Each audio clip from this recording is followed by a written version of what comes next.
4295페이지 한쪽 가로 2번 여호와를 경외할 것을 훈이해하는 일. 이렇게 여호와 하나님께서 왕가를 세워주시기 때문에 결국 여호와를 경외해라, 이제 이런 얘기죠. 그런데 그 내용 중에 19장 18절 그 내용 분에 바로 밑에 보십시다. 19장 18절로부터 26절까지 18절로부터 26절은 여호와를 경외하게 아들을 부지런히 견책할 것에 대해서 여호와 경외하도록 열심히 견책을 해라, 징계를 해라, 그 말이죠. 징계하지 아니하는 것은 사생하다 한 것처럼 여호와 경외하도록 징계를 해라. 하나님께서도 결국 하나님의 자녀들을 징계하는 거거든요. 징벌은 없지만 징계는 있다, 내가 그랬죠. 징계는 사랑의 채찍을 말하는 거고 징벌은 죄의 대가로 받는 겁니다. 징벌은 불택자에게 있는 것이고 징계는 택자에게 존재하는 거다. 그 다음 27절로부터 20장 6절까지는 여호와 경외하게 거짓 교훈과 유혹을 경계하라고, 여호와를 경외하도록. 그 말은 다윗 왕조 아래 있도록 북이스라엘이 아무리 유혹한다 할지라도 이건 거짓이니까, 가짜니까 절대 유혹당하지 않게 해라. 그 다음 이제 22절로부터 20장 7절로부터 21장은 의로운 왕이 지혜롭게 나라를 다스리는 것에 대해서, 당연하잖아요. 의롭고 지혜로운 왕은 솔로몬을 비롯한 그 다음 여호와 하나님을 잘 경외하는 히스기야나 그 다음 요아스 같은 그런 왕들을 내다보면서 하는 얘기입니다. 그 다음 내려가서 20장 7절로부터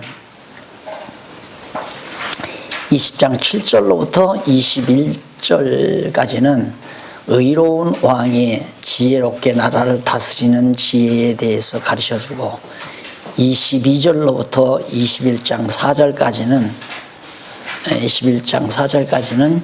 여호와 기다리는 지혜로운 왕의 재판과 영화에 대해서 가르쳐주고, 그리고 21장 5절로부터 19절은 다윗 왕가를 이탈할 악한 자의 행위의 결국, 악한 자죠.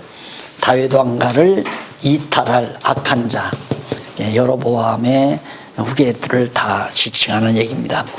자, 이런 내용들로 가르쳐주면서 마지막 22장 6절로 16절은 행할 길을 가르쳐 유혹에 빠지지 않도록.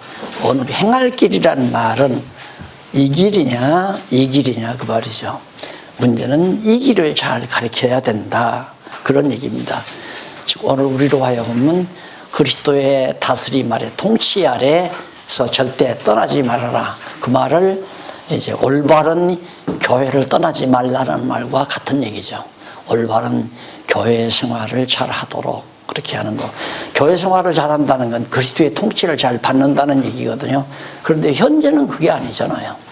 목사의 통치를 잘 받는 결과가 되지니까 로만 캐토릭이 하나의 소꿉장난과 같은 것이 됐단 말입니다.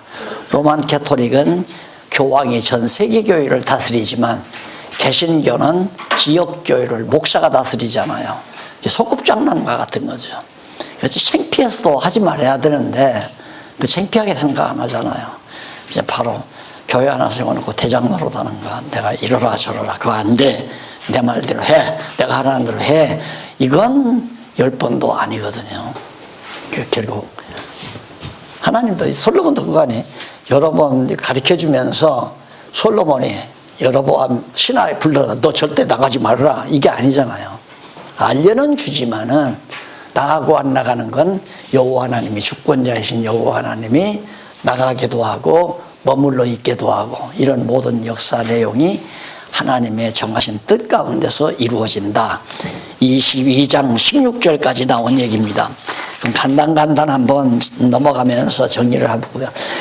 여호와 경외하게 아들을 부지런히 견책해라. 18절로 26절 나오죠. 96페이지에. 자, 뭐 때리는 것이 정당하냐. 요즘에 이제 교육학, 기독교 교육학도 여기 나오는 겁니다. 이건 사랑의 채찍이에요. 사랑의 채찍. 그러니까 내 화풀이로 때리는 건 안 되죠. 정말 여호와 하나님을 경외하도록 따끔하게 사랑하는 마음으로 채찍질을 하면서 가르쳐라. 지금 아들에게. 그런데 이것이 우리들더라도 그렇게 하라는 얘기라기보다는 이스라엘의 왕의 자리에 앉아서 백성들을 다스릴 때, 또 아들들을 다스릴 때, 왜 르호보암의 아들이 이제 또 왕이 돼야 되잖아요. 그러니까 여호와 하나님께서 이미 다윗의 왕가가 이어지리라고 언약했기 때문에 그 언약을 이루기 위해서 아들이 만약에 다윗 왕가를 잊지 아니하고 북쪽으로 가려거든 때려서라도 가지 못하게 해라. 이제 이런 얘기죠. 그게 다 여호와께서 이루실 일에 대해서 교훈하는 내용입니다. 19장 27절로부터 20장 6절 앞에서 개론적으로 다 정리를 했지만, 여호와 경외하게 거짓 교훈과 유혹의 경계를 가르쳐라. 유혹의 경계, 유혹을 경계하도록 그걸 가르치라 이 말이죠. 계속 우리는 이 땅에 살면서 이 세속에 대한 유혹을 계속 받습니다. 야, 여기서 이렇게 내가 인간적인 방법을 한번 쓰면 크게 성공할 것 같은데, 그게 바로 이런 유혹이나 똑같은 거죠. 남쪽 유다는 약하니까 언제나 강한 여러분 북이스라엘에 대해서 유혹을 받을 거 아닙니까? 나중에는 아합 당시에는 통혼을 하잖아요. 그러니까 북쪽 이스라엘의 며느리로, 남쪽 유다 왕의 딸을 며느리로 보내가지고 사돈지간을 만들어서 서로 형님 동생하고 살아가는 이런 것들을 통해서 결국 다 넘어가는 거죠. 오늘날도 마찬가지죠. 교회가 어떻게 세상 나라의 권력을 얻고 교회를 지탱하려고 하는 거, 이것 안 되는 얘기지만 육신을 가지고 있기 때문에 바로 그런다 이 말이죠. 그러니까 벌써 교회 정치를 하는 분들은 교회 세력을 얻고 벌써 다음 차기 대통령의 뒤를 밀잖아요. 정치 자금도 대주고 또 그분을 자주 찾아뵙고 교류도 나누고, 그래서 이 다음 대통령 되면 한 자리 얻도록도 하고, 그래서 대통령과 친분을 쌓아서 교회 권력도 장악하는, 이게 근대, 우리 한국교회 근대사란 말입니다. 하나하나 보면 참 성경에서 빗나가는 일이 너무 많지만, 되지는 일은 다 하나님께서 그렇게 하게 하신 건데 내가 하지 말란다고 해서 안 될 것도 없는 거고, 그런 걸 보고 바르게 저건 아니다, 옳게 판단하는 이 명철이 중요한 거지, 내 능력으로 그랬으면 안 된다 고함을 지르면서 막 나쁜 놈이다, 저놈은 다 2단이다 3단이다 하면서 막 난리를 치고, 그건 아니다는 얘기죠. 하나님께서 거짓 선지자들을 일으키기도 하고 거짓 지도자를 세우기도 하고 마귀를 사용하기도 하고, 또 올바른 진리의 영을 보내서 진리를 사랑하기도 하고, 그러시면서 이제 하나님의 정하신 뜻을 이루어가는 거기 때문에 범사에 감사하면서 내가 지혜와 명철을 떠나지 아니하고 그리스도의 통치 아래서 산다는 이 자체가 소중한 거죠. 그리스도의 통치 아래에 있으면 범사 감사가 나오고 항상 기뻐하고 늘 하나님의 정하신 이 뜻을 구하게 되고, 이것이 진정한 경건 생활이다. 그 다음 넘어가서 의로운 왕이 지혜롭게 나라를 다스리는 지혜. 의로운 왕이라는 것은 바로 지혜로운 왕. 그래서 솔로몬 내지는 히스기야, 그 다음 므낫세 말고 요시야죠. 요시야가 최선의 왕이야. 정치를 참 개혁했잖아요. 히스기야도 나라를, 교회를, 그렇게 유대 민족을 개혁을 했지만은 요시야가 아주 대단한 교회 개혁을 단행하는 그런 장면이 나옵니다. 그것도 요시야가 그렇게 하는 게 아니라 성전 수리하는데 갑자기 하나님의 말씀 성경이 발견됐잖아요. 먼지가 쌓인 성경을. 그게 하나님의 역사예요. 그냥 성전 법궤 옆에서 그냥 먼지가 쌓이도록 그냥 이렇게 했던 걸 아무도 그동안 못 본 거예요. 요시야 왕 때까지. 요시야가 막 종교개혁을 일으키기 위해서 막 성전을 수리하고 뭐 그런 통에 그냥 바로 언약궤 곁에서 그냥 언약의 말씀, 이 성경이 발견이 되니까 그걸 보고 막 울었잖아요. 벌써 하나님께서 이렇게 나라가 갈라질 것도 다 말하고 말씀했고, 그 다음 부패할 것도 다 얘기하고, 이렇게 돼가지고 결국 이제 북이스라엘이 망했잖아요. 이미 북이스라엘 요시야 왕 때 망하고 남쪽 유다만 살아있는 걸 보고는, 자, 이렇게 여호와가 살아계셔서 역사를 지배한다고 하면서 울면서 통곡을 회개하고, 그러면서 이제 대개혁이 단행이 되잖아요.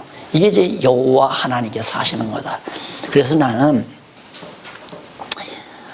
이걸 우리한테 적용해서 뭐 내가 요시야다 그런 게 아니고, 어떻게 그동안 2000년 가까이 성경의 참뜻을 알지 못하도록, 아무도 그 뜻을 드러내지 못하도록 했다가 어떻게 별 볼 일 없는 대한민국, 이 반동강인한, 완전히 반동강인한 이 처절한 나라에서 성경 말씀이 이렇게 정난하게 분명하게 다 드러나게 하시는가.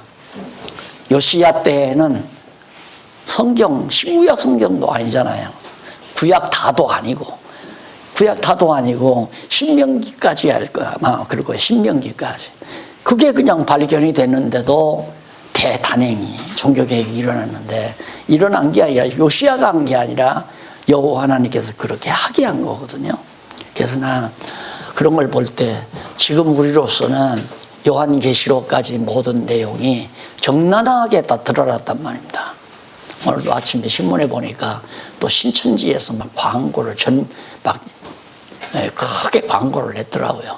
냈는데 막 한기총을 들어서 막 한기총하고 막 그냥 비난을 하면서 자기들이 진짜 한기총은 전부 거짓 선지자들이고 막 그러면서 광고를 냈더라고요. 자기들은 거짓말 아닌가? 무슨 14만 4천만 구원을 얻어요. 뭐 요한계시록이 뭐 자기들에게서 완전히 발견이 됐다고 그러는데 정신 나간 사람들이죠. 내가 우리 요한계시록 배웠잖아요. 14만 4천은 유대인 가운데서 순교자의 수고, 그 이외에 많은 수를 헤아릴 수 없는 신혼이혼자들이 있잖아요. 그 구원받은 자란 말입니다. 그게 이방인 가운데서 구원 얻은 자인데, 우리 구원의 숫자는 우리 몰라요. 몇 명이나 되는지 하나님만 아시지. 너무 그런데 그걸 무식하게 14만 4천만 구원 얻고 다른 사람 아무도 못 얻는다. 14만 4천 차기 전에 들어라. 그걸로 좀 끌어모은 거 아닙니까? 어두운 백성들, 진리를 모르는 자들에게 거짓 영이 들어가서 거짓말을 하게 해서 다 거짓말 듣고 모여들게 만드는. 예, 그동안 한국교회가 또 뿐만 아니라 개신교가 성경은 연구하지 않고 계속 누가 줄을 잡았냐면 학문적으로 철학적인 방법으로 신학을 정립하는 신학자들이 놀아난 거예요. 2000년 가까이. 그리고 종교개혁 이후에도 마찬가지고. 그러다 보니까 신학자들은 성경 알 수가 없으니까 성경 갖고는 안 해요. 어느 학자가 뭐라고 했는데 그것은 이론적으로 봐서 이게 합당하지 않다. 이러면서 이제 신학 이론을 만들어내고, 이래서 해답이 없잖아요. 그러니까 세월 가면 또 바뀌고, 세월 가면 또 바뀌고, 세월 가면 또 바뀌고, 계속 그 짓 하다가 누가 억지로 이제는 곁길로 갈 수 없는 정확한 성경 말씀에 다 드러나는 것은 난 예감이 오는 거죠. 아, 하나님께서 개혁을 하실 계획이 있으시구나. 개혁할 의지가, 하나님의 뜻이 없다면은 말씀이 발견될 리가 없죠. 그럼 말씀 발견돼가지고 박 목사 네 머릿속에 그냥 집어넣고 죽어라. 그렇다면 나 혼자 그냥 알고 죽어버리면 끝나는 거죠. 그런데 그렇게 안 하셨잖아요, 하나님께서. 내가 처음부터 야 나는 성경 연구에서 깨달은 대로 뭐 성경 전질, 강론집 전질을 만들어내고 이 전집을 가서 전집 가지고 뭐 히브리 말로, 헬라 말로, 히브리 말로, 영어로, 중국어로, 대만어로, 뭐 힌디어로 그렇게 번역을 해서 전 세계에 복음을 전해. 천만의 말씀. 그런 생각 해보지를 못했어요. 할 수도 없고 초기부터 뭐 죽이고 살리고 이단이고 날리고 하니까 그리고 책 쓸 생각도 하지도 않았고요. 그런데 하나님께서 이렇게 해놓은 걸 보면 분명히 개혁을 하시려고 하나님께서 이렇게 해가지고 개혁적인 이론도 어떻게 돼야 된다는 것도 성경에서 발견이 되니까 성경 이제 교회 개혁론까지 나왔잖아요. 교회 개혁론 딱 보면 전부 성경에 근거된 내용이에요. 그러니까 어느 부총장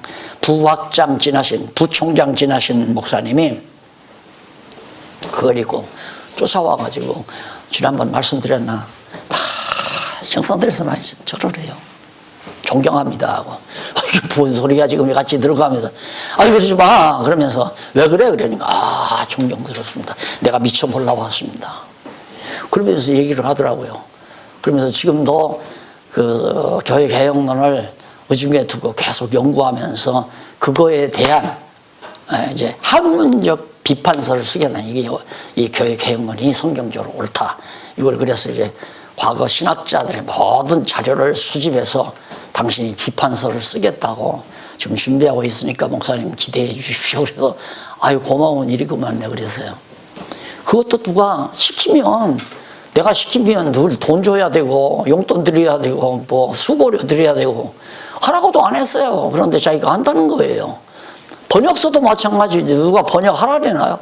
다 해놓고 했다고 그러고 나 한다고 그러고 한다면 한다고 그러고 하라고 그러고 하기 싫다면 하지 말라고 그러고 저에 대답은 그래요. 뭐 신앙 상담하러 온다 그러면 목사님 어떠고 하는데 이렇게 됐는데 정말 사업을 시작해야 되는지 안 시작해야 되는지 알 수가 없어요. 목사님 어떻게 하면 될까요? 그러면 그냥 맘 먹히는 대로 해. 하고 싶으면 하고 싫으면 말고. 대답은 간단해요. 그러니까 그 다음부터는 아는 거야. 목사님한테 물어봐야 뻔하다. 그냥 하고 싶은 대로 해라 그런다네요. 왜? 하고 싶은다는 마음이 자기가 만들어낸 마음이 아니고 하나님께서 소원을 주는 마음이니까 내가 그걸 어떻게 알아요? 그러니까 당신 하고 싶은 대로 해라 그거예요.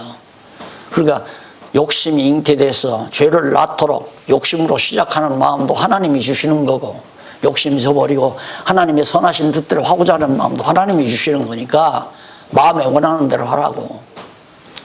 그러면 나한테 왜 와서 묻는가? 혹시라도 내가 하라고 해서 했는데 사업이 안 되면 목사님이 그때 하라고 했잖아요. 그래 내 핑계 대고 싶어서 꼭 인간은 핑계대는 자리를 만들어요. 그것도 모르고 한번 기도합시다.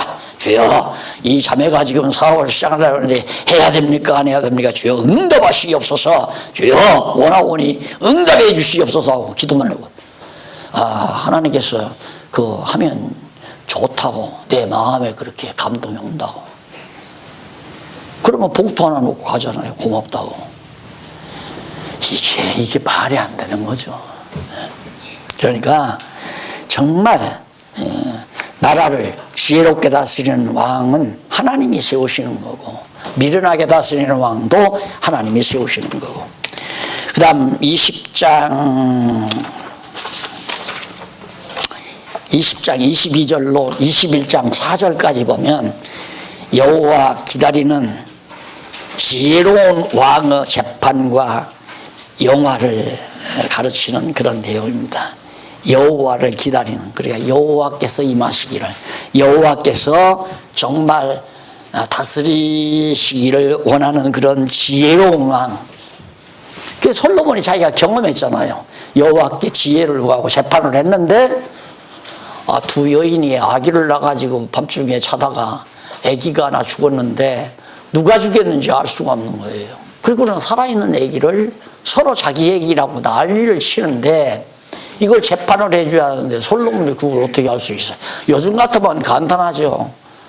딱 가서 DNA 조사해라. 그래 과학수사연구소에다 갖다 의뢰하면 DNA 딱 줘서 야 네가 왜 거짓말해? 이 여인이 아이하고 재판해 줄 수 있지만 그 당시는 그게 없잖아요. 네, 여호와께서 주시는 지혜로 제 아기를 판단하잖아요. 그러니까 솔로몬에게 지혜가 있다고 하니까 여봐라, 칼을 가져오너라.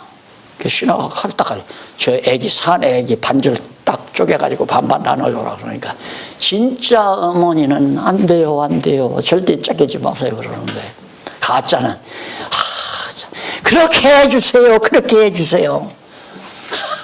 그래가지고 솔로몬이 재판을 했잖아요. 그것이 솔로몬의 재판이 아니라 여호와께 지혜를 주신 여호와의 재판이라. 그 재판도 여호와께서 주관하신다. 그 주권이 여호와께 있다는 것을 증명해 되는 내용이죠. 자, 그 다음 21장 5절로부터 19절 보면 다윗 왕가를 이탈한 악한 자의 행위의 결국 나오잖아요. 5절로부터 지금 다윗 왕조를 이탈한, 여기를 이탈해서 이게 악한 자예요. 그러니까 악하고 미련한 자가 아도니아고 여로보암이고, 이것이 내가 만들어낸 게 아니라 성경에 다 있는 얘기예요.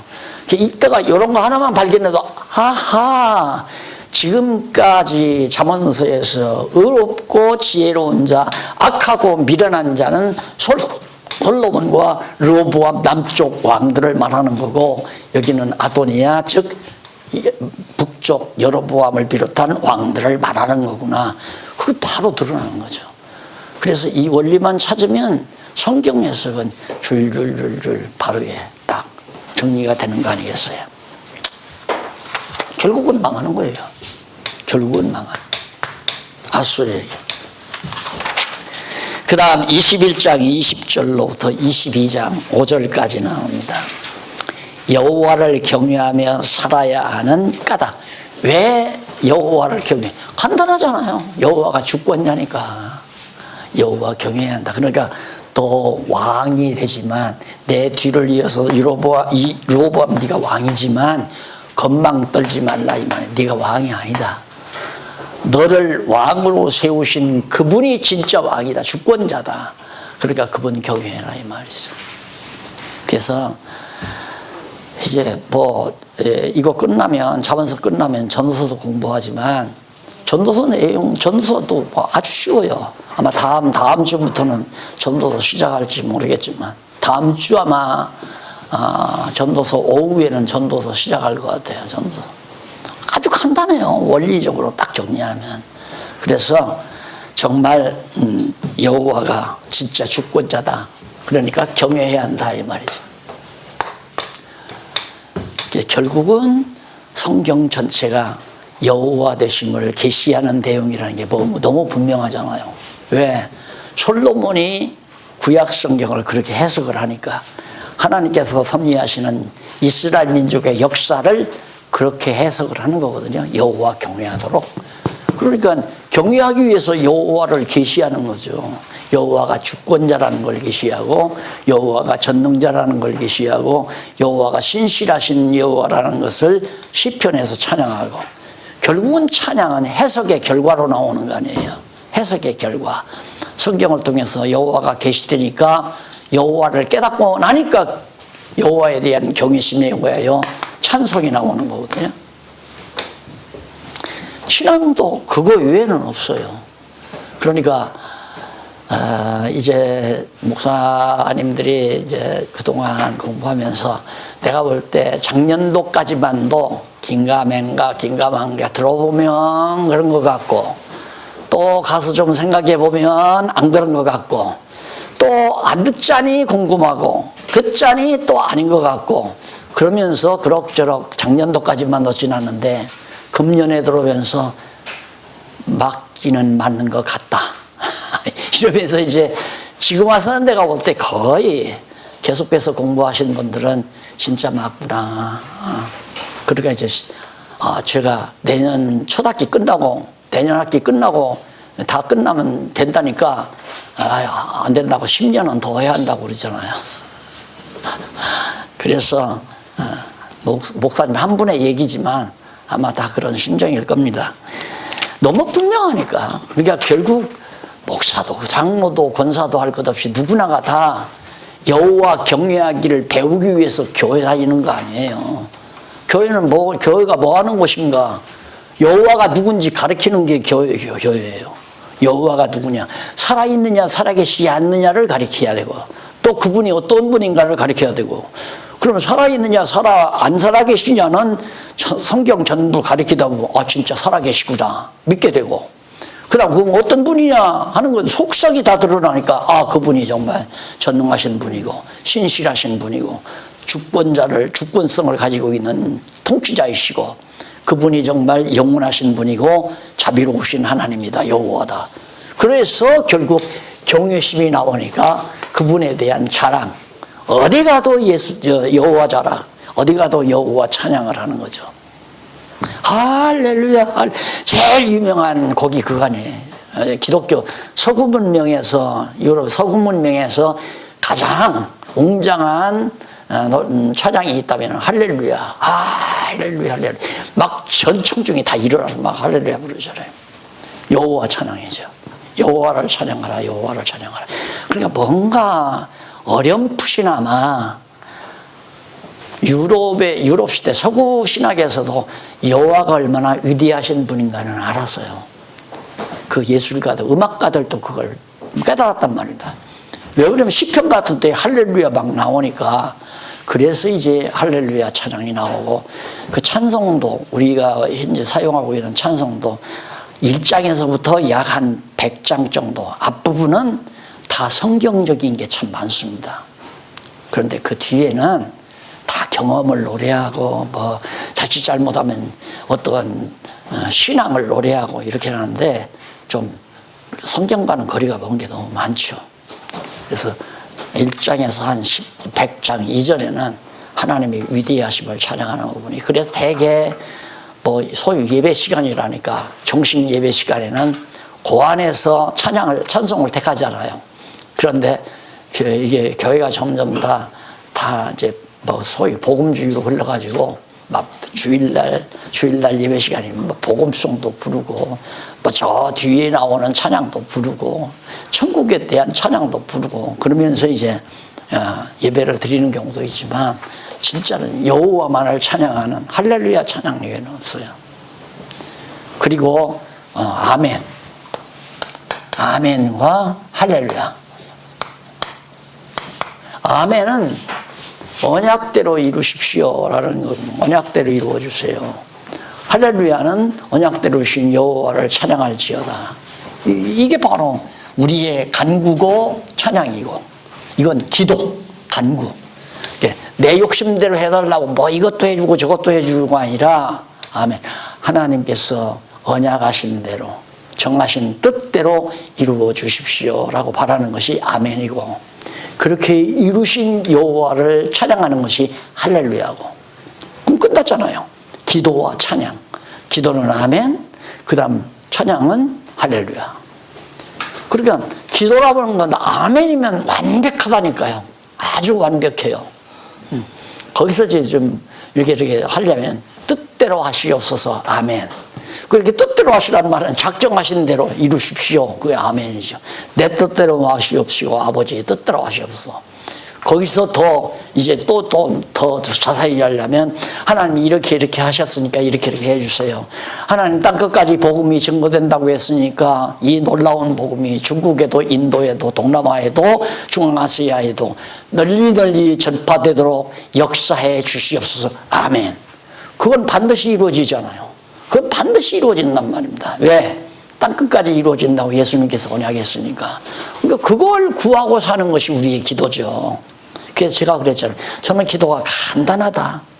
이 놀라운 복음이 대한민국에서 그대로 땅에 묻히지 말고 좀 널리 아시아와 중앙아시아와 또 저 동남아시아와, 이제는 저 서구는 끝났으니까, 물론 서구에도 전해지겠죠.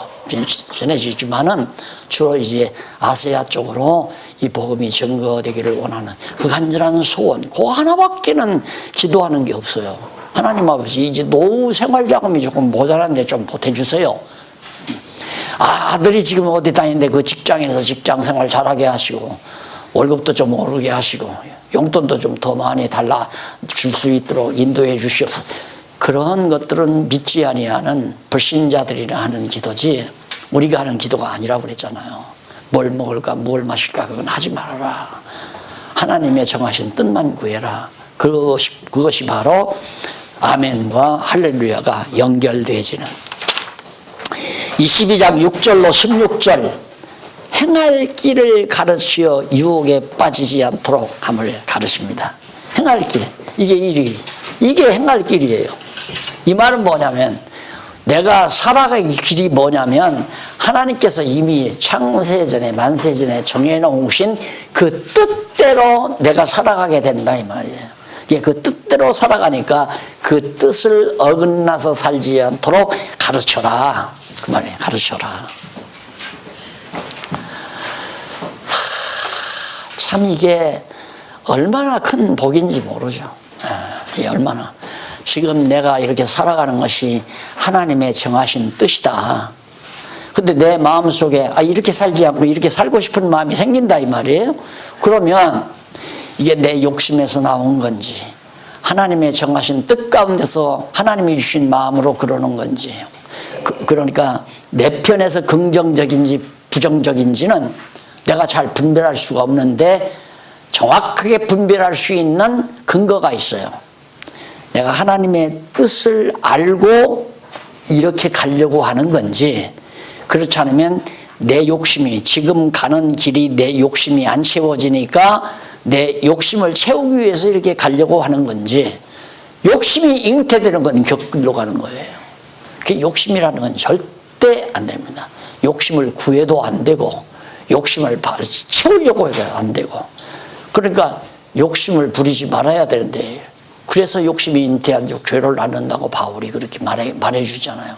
그런데 우리는 욕심을 버릴 수 없이 자꾸 살아가는데 계속 욕심을 부리면서 욕심 채우려고 그게 얼마나 어리석은 생활인가를 알 수 있잖아요. 그러니까 감사가 없고 감사가 없으니까 기쁨이 없고 기쁨이 없으니까 찬송이 없고 찬송이 없으니까 맨날 기도만 하는데 엉터리 기도만 하는 거예요. 뭘 믿어? 욕심만 자꾸 이루어달라고 하는 기도만 한다 이 말입니다. 그러니까 기도해도 하나님께서는 사랑해서 욕심대로 안 이루어주는데 기도하다가 낮에는 하나님은 사랑해서 안 이루어주는데 안 이루어주는 것 때문에 하나님 없는가 보다 하고 실족한다 이 말입니다. 얼마나 어리석은 자예요. 근데 성경을 알면 예를 들어서 일로로 가려고 했는데 안 됐어요. 내가 원하는 대로. 하나님이 글로로 가면 안 되니까 막아주셨다. 이렇게 생각하면 끝나는 거예요. 왜 순간적으로 내 욕심이 생겨서 일로로 가려고 했으면. 그러니까 하나님이 정하신 뜻대로 나를 살아가게 그 길을 인도해 주려고 지금 하나님의 말씀을 가르쳐 주라. 솔로몬이 지금 로보암에게 그렇게 말해주는 거죠. 절대 유혹에 빠지지 않도록. 그런데 아무리 자식들에게 가르쳐도 하나님께서 깨닫지 않으면 절대 안 들어요. 안 듣고 계속 유혹을 받아서. 그러니까 참 그 자녀들이 부모에게 순종하고 산다는 게 그 사람 맘대로 안 되는 겁니다. 절대 사람 맘대로 안 돼요. 그게 다 그러니까 안 되더라도 순종 안 하면 물론 책망하고 싶죠. 근데 책망을 하는데 저 같으면 이렇게 책망할 것 같아요. 네가 성경 공부를 안 하고 하나님의 말씀을 공부 안 하려고 하는 것은 하나님이 너를 잠시 곁길로 가게 했다가 깨닫고 돌아오게 하려고. 이게 탕자가 가는 길 아니에요. 아버지를 거역하고 떠났다 이 말입니다. 떠나가지고 가서 돼지우리까지 가서 죽도록 고생하다가 다시 돌아오잖아요. 다윗 왕조로. 탕자. 그 얘기는 해줘야죠. 그 얘기를. 그래서 이 성경을 가르치다 보니까 교회학교 선생님들이 자꾸 와서 나한테 질문을 해요. 목사님 학위하신다니까요. 아이들이 집에 가서 엄마한테 공부하라면 하게 해야 하지. 하나님이 하게 해야 공부한다는 거예요.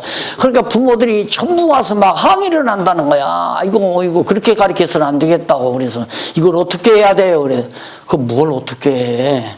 왜 그 말을 못해?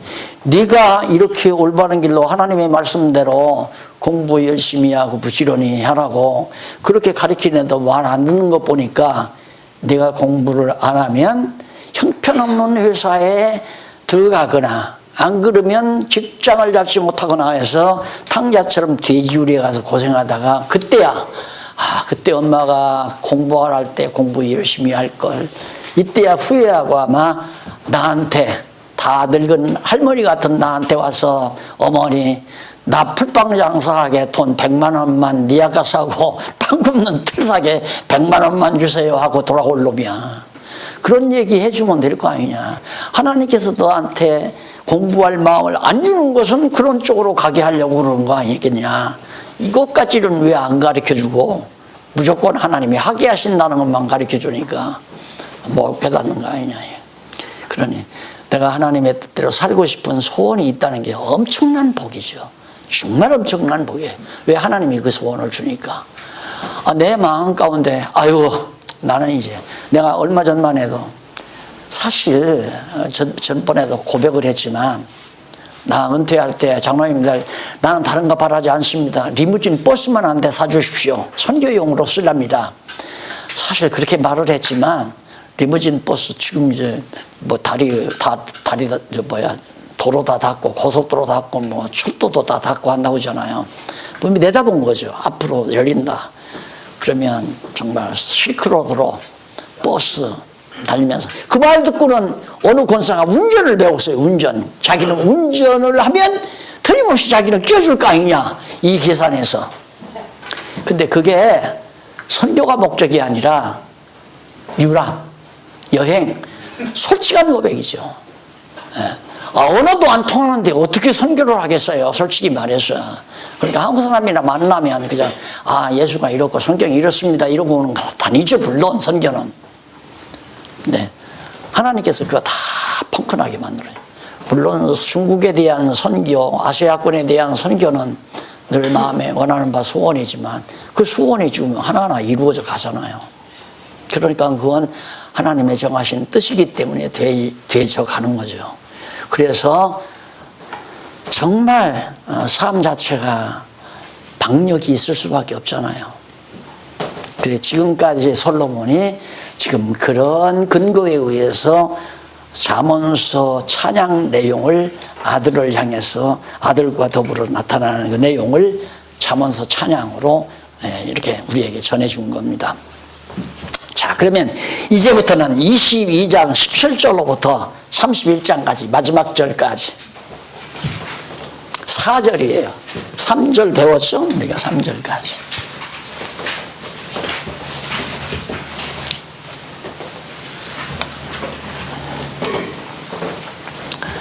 (3절까지) 배웠는데 제 4절 이것은 바로 나라를 다스리시는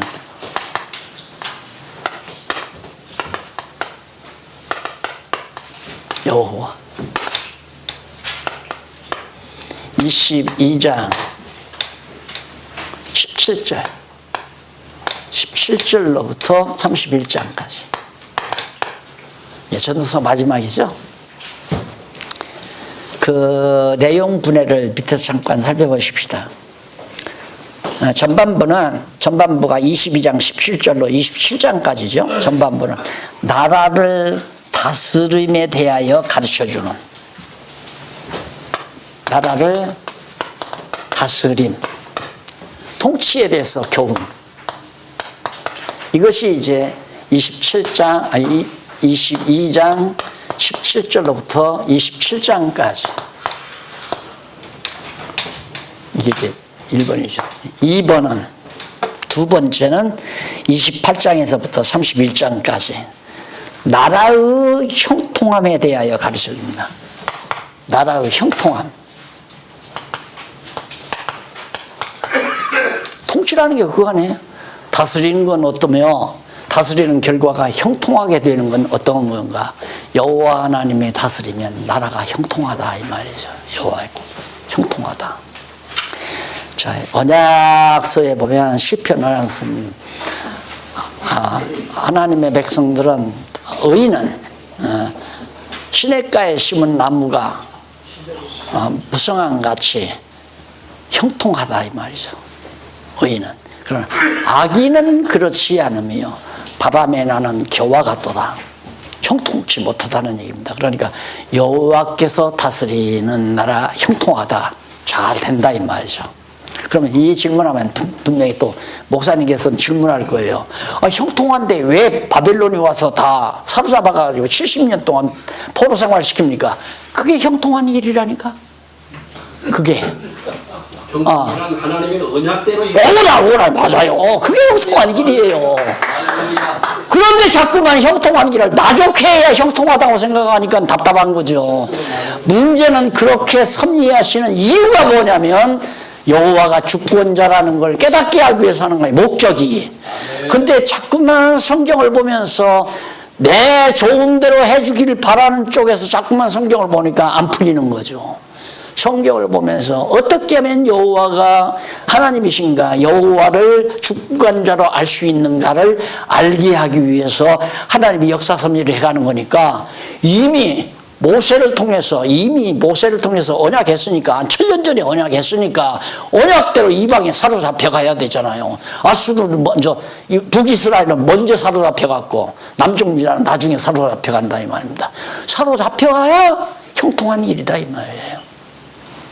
그러니까 우리는 형통하다는 거예요. 아담이 에덴 동산에서 그냥 타락 안 하고 계속 거기서 생명과 따먹고 살아야 그게 형통한 일이고, 선악과 따먹고 세상으로 쫓겨나는 것은 형통치 못한 일이고, 그렇게 자꾸 생각은 왜? 내 중심으로 생각하니까.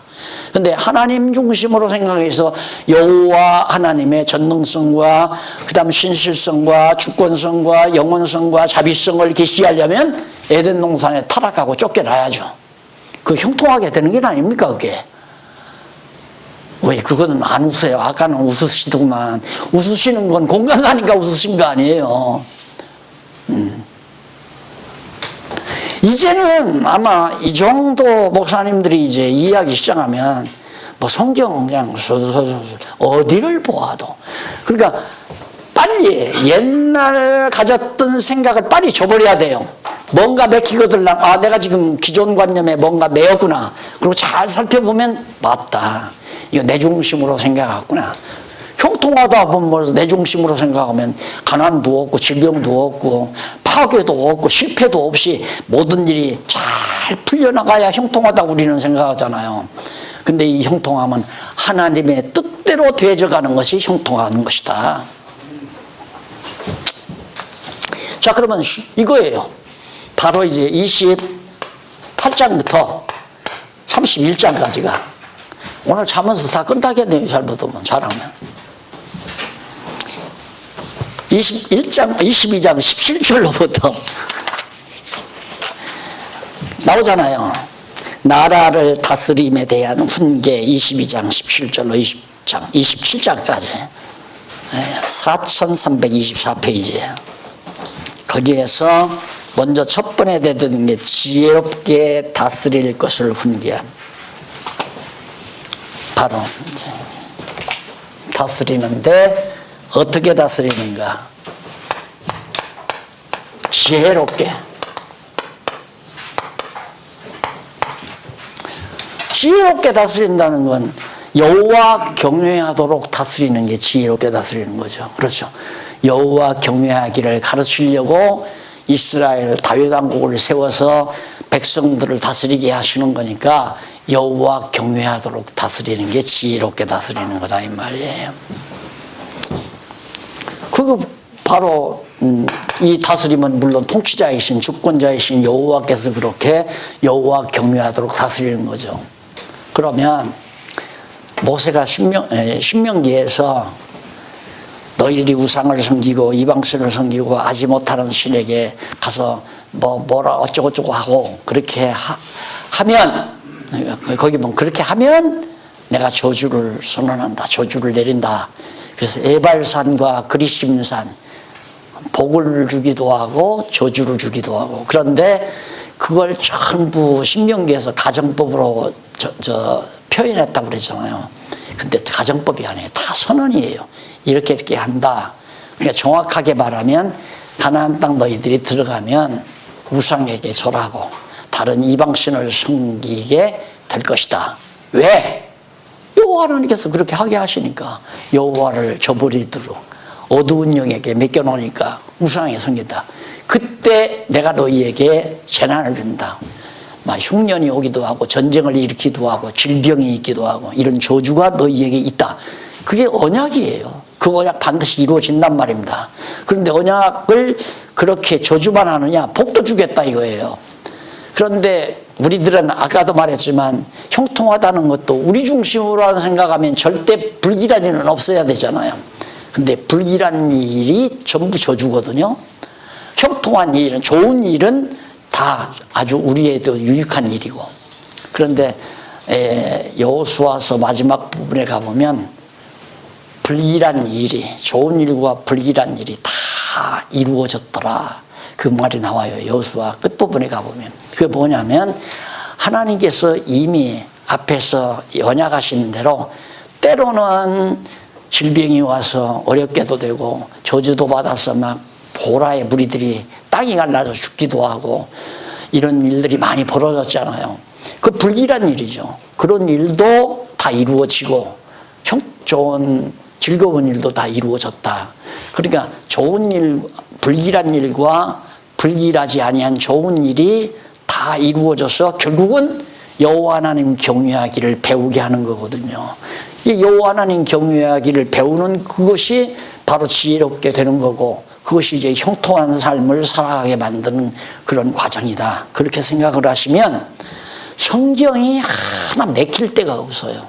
전부가 다 아주 자연스럽게 술술술술 성경의 본뜻이 해결이 되는 거죠. 그래서 거기 훈계를 하는데 먼저 잠언을 가르친 결론과 잠언을 가르친 결론과 가르칠 서론에 대해서 가르쳐 줍니다. 한번 거기 읽어보십시다. 너는 귀를 기울여 지혜 있는 자의 말씀을 들으며 네 지식에 마음을 둘지어다. 이것을 네 속에 보존하며 네 입술에 있기함이 아름다우니라.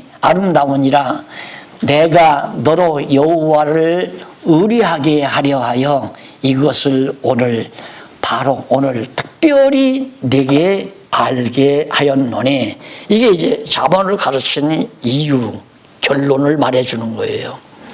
그러면서 20절부터 내가 모략과 지식의 아름다운 것을 기록하여 너로 진리의 확실한 말씀을 깨닫게 하며 또 너를 보내는 자에게 진리의 말씀으로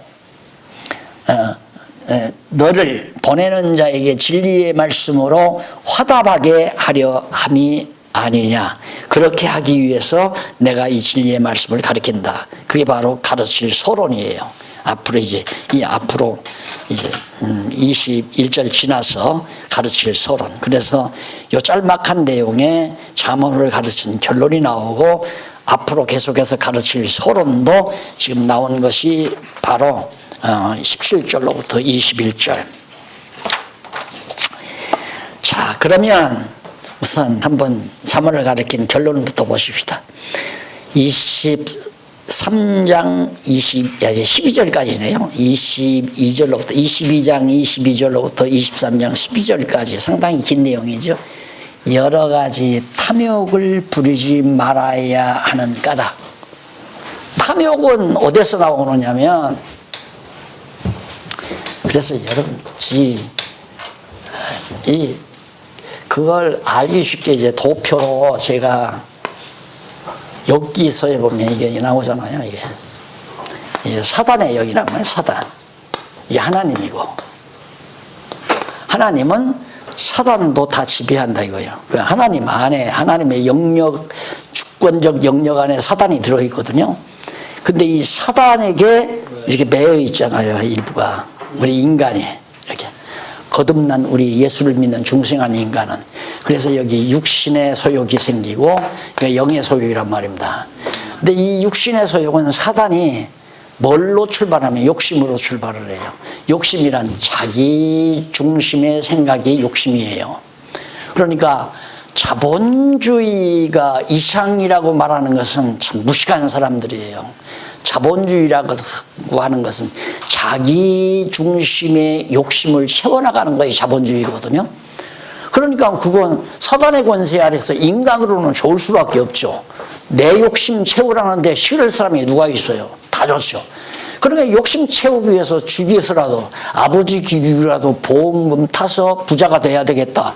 이런 악한 죄까지 낳는단 말입니다. 개인 욕심이라는 것이. 그래서 욕심이 잉태하면 죄를 낳는다. 그게 사단이 내 육체의 소욕을 발동시키는 아주 촉매제예요. 촉매제. 그러니까 욕심이 일어났다면 사단이 나를 완전히 붙들고 있구나. 붙들려고 살살 나를 거머쥐는구나. 그래서 욕심이 생기면 걷어차야죠. 그런데 에덴 동산에서 마귀가 뱀이 하와를 유혹할 때 하와에게 욕심을 발동시켜요. 너 그거 먹는 날 하나님과 같이 된다. 그래서 하나님이 못 먹게 한 거다. 너 먹어봐. 너 먹으면 하나님과 같이 된다는 욕심을 자아내게 만들어요. 그러니까 좋아가지고 따먹잖아요. 보아니까 먹음직하고 보암직하고 탐스러웠다.